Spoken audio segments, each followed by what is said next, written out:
Once upon a time, there was a little girl, pretty and dainty, but in summertime, she was obliged to go barefooted because she was poor, and in winter she had to wear large wooden shoes so that her little instep grew quite red.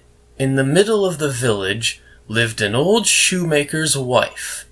She sat down and made, as well as she could, a pair of little shoes out of some old pieces of red cloth. They were clumsy, but she meant well, for they were intended for the little girl, whose name was Karen. Karen received the shoes and wore them for the first time on the day of her mother's funeral. They were certainly not suitable for mourning, but she had no others, and so she put her bare feet into them and walked behind the humble coffin. Just then, a large old carriage came by, and in it sat an old lady. She looked at the little girl, and taking pity on her, said to the clergyman, "Look here, if you will give me the little girl, I will take care of her." Karen believed that this was all on account of the red shoes, but the old lady thought them hideous, and so they were burnt. Karen herself was dressed very neatly and cleanly. She was taught to read and to sew, and people said that she was pretty. But the mirror told her, "You are more than pretty. You are beautiful." One day, the Queen was traveling through that part of the country, and had her little daughter, who was a princess, with her. All the people, amongst them Karen too, streamed towards the castle, where the little princess, in fine white clothes, stood before the window, and allowed herself to be stared at. She wore neither a train nor a golden crown, but beautiful red morocco shoes. They were indeed much finer than those which the shoemaker's wife had sewn for little Karen. There really is nothing in the world that can be compared to red shoes. Karen was now old enough to be confirmed. She received some new clothes, and she was also to have some new shoes.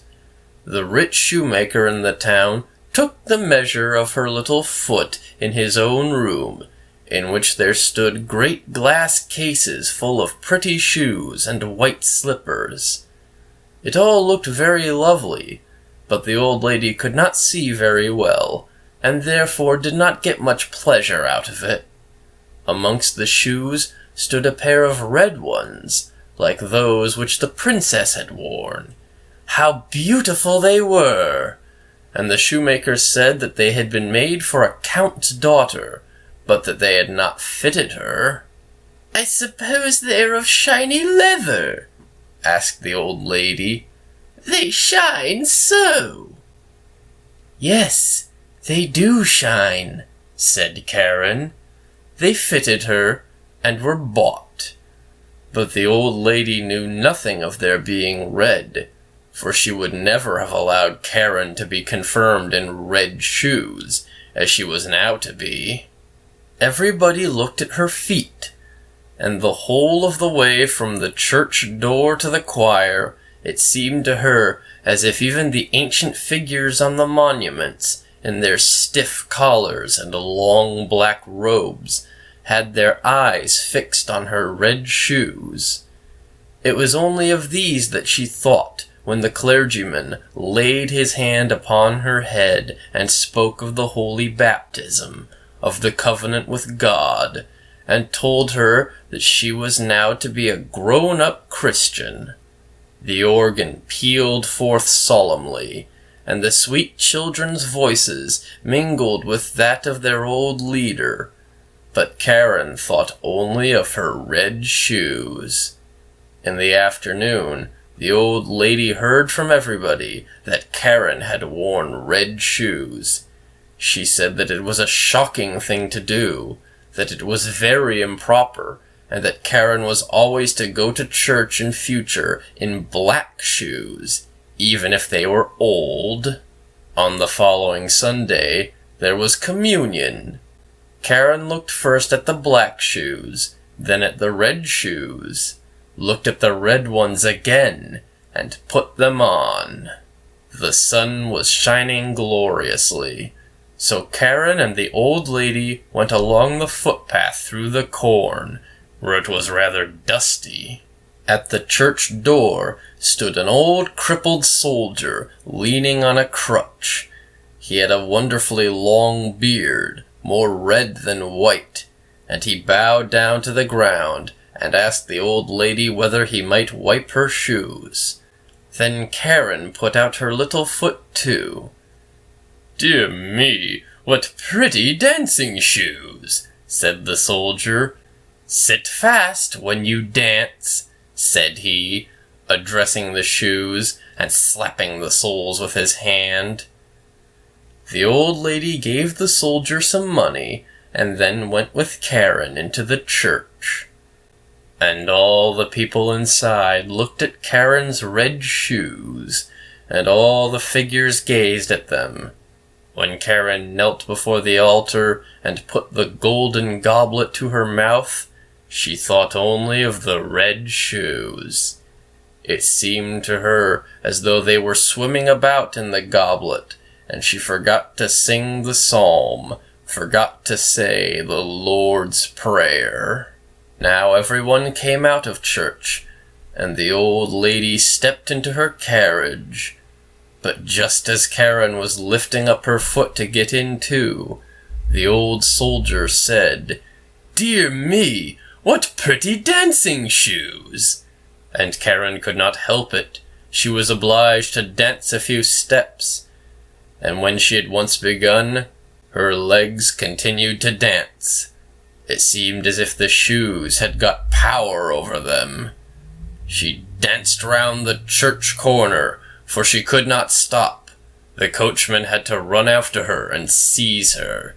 He lifted her into the carriage, but her feet continued to dance, so that she kicked the good old lady violently. At last they took off her shoes, and her legs were at rest. At home, the shoes were put into the cupboard, but Karen could not help looking at them. Now the old lady fell ill, and it was said that she would not rise from her bed again. She had to be nursed and waited upon, and this was no one's duty more than Karen's. But there was a grand ball in the town, and Karen was invited. She looked at the red shoes, saying to herself that there was no sin in doing that. She put the red shoes on, thinking there was no harm in that either, and then she went to the ball and commenced to dance. But when she wanted to go to the right, the shoes danced to the left, and when she wanted to dance up the room, the shoes danced down the room, down the stairs through the street, and out the gates of the town. She danced, and was obliged to dance, far out into the dark wood. Suddenly something shone up among the trees, and she believed it was the moon, for it was a face. But it was the old soldier with the red beard. He sat there nodding his head, and said, "Dear me, what pretty dancing shoes!" She was frightened, and wanted to throw the red shoes away, but they stuck fast. She tore off her stockings, but the shoes had grown fast to her feet. She danced, and was obliged to go on dancing, over field and meadow, in rain and sunshine, by night and by day. But by night it was most horrible. She danced out into the open churchyard, but the dead there did not dance. They had something better to do than that. She wanted to sit down on the pauper's grave where the bitter fern grows, but for her there was neither peace nor rest. And as she danced past the open church door, she saw an angel there in long white robes, with wings reaching from his shoulders down to the earth. His face was stern and grave, and in his hand he held a broad, shining sword. "Dance you shall," said he. "Dance in your red shoes till you are pale and cold, till your skin shrivels up and you are a skeleton. Dance you shall, from door to door, and where proud and wicked children live you shall knock, so that they may hear you and fear you. Dance you shall, dance!" "Mercy!" cried Karen.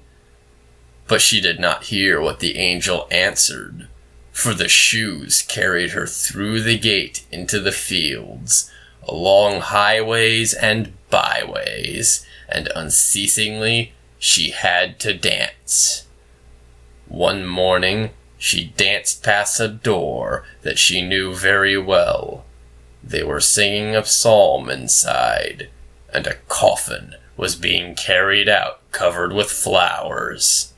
Then she knew that she was forsaken by everyone and damned by the angel of God. She danced and was obliged to go on dancing through the dark night. The shoes bore her away over thorns and stumps till she was all torn and bleeding. She danced away over the heath to a lonely little house. Here, she knew, lived the executioner, and she tapped the window with her finger and said, "Come out! Come out! I cannot come in, for I must dance!" And the executioner said, "I don't suppose you know who I am. I strike off the heads of the wicked, and I notice that my axe is tingling to do so." "Don't cut off my head," said Karen, "for then I could not repent of my sin. But cut off my feet with the red shoes." And then she confessed all her sin, and the executioner struck off her feet with the red shoes. But the shoes danced away with the little feet across the field into the deep forest. And he carved her a pair of wooden feet and some crutches, and taught her a psalm which is always sung by sinners. She kissed the hand that guided the axe, and went away over the heath. "Now I have suffered enough for the red shoes," she said. "I will go to church, so that people can see me." And she went quickly up to the church door, but when she came there, the red shoes were dancing before her, and she was frightened, and turned back. During the whole week, she was sad, and wept many bitter tears. But when Sunday came again, she said, "Now I have suffered and striven enough. I believe I am quite as good as many of those who sit in church and give themselves airs." And so she went boldly on, but she had not got farther than the churchyard gate when she saw the red shoes dancing along before her.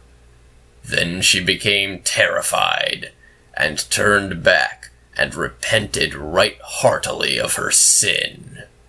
She went to the parsonage, and begged that she might be taken into service there.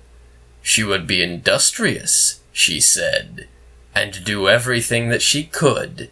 She did not mind about the wages, as long as she had a roof over her, and was with good people. The pastor's wife had pity on her, and took her into service. And she was industrious and thoughtful. She sat quiet and listened when the pastor read aloud from the Bible in the evening. All the children liked her very much, but when they spoke about dress and grandeur and beauty, she would shake her head. On the following Sunday, they all went to church, and she was asked whether she wished to go too. But, with tears in her eyes, she looked sadly at her crutches. And then all the others went to hear God's word, but she went alone into her little room. This was only large enough to hold the bed and a chair. Here she sat down with her hymn book, and as she was reading it with a pious mind, the wind carried the notes of the organ over to her from the church, and in tears she lifted up her face and said, "Oh God, help me!" Then the sun shone so brightly, and right before her stood an angel of God in white robes. It was the same one whom she had seen that night at the church door. He no longer carried the sharp sword, but a beautiful green branch, full of roses. With this he touched the ceiling, which rose up very high, and where he had touched it there shone a golden star. He touched the walls, which opened wide apart, and she saw the organ which was pealing forth. She saw the pictures of the old pastors and their wives, and the congregation sitting in the polished chairs and singing from their hymn books. The church itself had come to the poor girl in her narrow room, or the room had gone to the church. She sat in the pew with the rest of the pastor's household, and when they had finished the hymn and looked up, they nodded and said, "It was right of you to come, Karen." "It was mercy," said she. The organ played, and the children's voices in the choir sounded soft and lovely. The bright warm sunshine streamed through the window into the pew where Karen sat, and her heart became so filled with it, so filled with peace and joy, that it broke. Her soul flew on the sunbeams to heaven, and no one was there who asked after the red shoes.